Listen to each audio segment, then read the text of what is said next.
Drama serial हसरत की last episode में दिखाया जाएगा कि आराम का एक्सीडेंट हो जाता है और फिर सनाया और फबीहा पहुंच जाती हैं हॉस्पिटल, जहां पर आराम की काफ़ी ज़्यादा तबीयत ख़राब होगी और काफ़ी ज़्यादा दुआएं भी मांगेगी सनाया भी और फबीहा भी आराम की सेहतयाबी के लिए। और आखिरकार आराम को होश आ भी जाएगा और जब आराम को होश आ जाएगा तो फबीहा वहाँ से जाने लगेगी।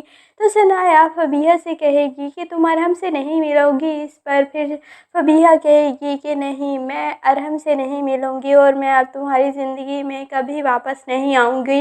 मैंने जो गलतियाँ की हैं मैं उन्हें अब सुधारना चाहती हूँ और मैं तुमसे और अरहम से माफ़ी मांगना चाहती हूँ और मैं नहीं चाहती कि मेरा बच्चा मेरी गलतियों की सज़ा भुगते। और इसीलिए फिर सनाया भी फबीहा को माफ़ कर देगी। फबीहा की इमोशनल स्टोरी सुनने के बाद, क्योंकि फबीहा का भी इतना कसूर नहीं था। गुर्बत इंसान से बहुत कुछ करवा देती है, वो भी जो वो नहीं करना चाहता। और फबीहा ने भी कुछ ऐसे ही किया अपनी गुर्बत की वजह से, क्योंकि वो एक स्टेबल ज़िंदगी चाहती थी। और जिस तरह की वो नौकरियां कर रही थी, लोगों की नज़रें उसे खा रही थी और इसीलिए उसे सहारे की ज़रूरत थी और अरहम के ज़रिए उसे वो सहारा मिला।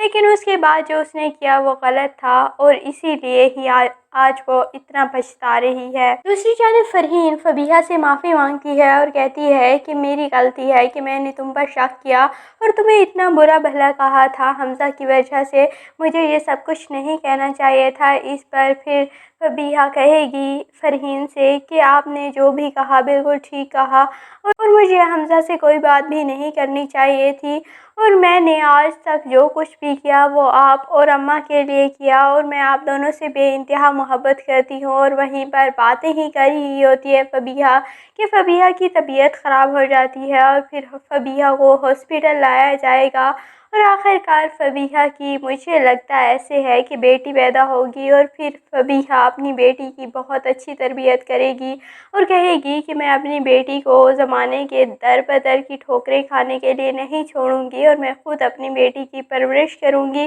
और उसे गलत और सही में तमीज़ सिखाऊंगी। दूसरी जानिब अरहम और सनाया एंड पर खुश हो जाएंगे और सनाया अरहम की सारी गलतियों कोताहियों को माफ़ कर देगी और अरहम के साथ हंसी खुशी ज़िंदगी गुजारने लगेगी।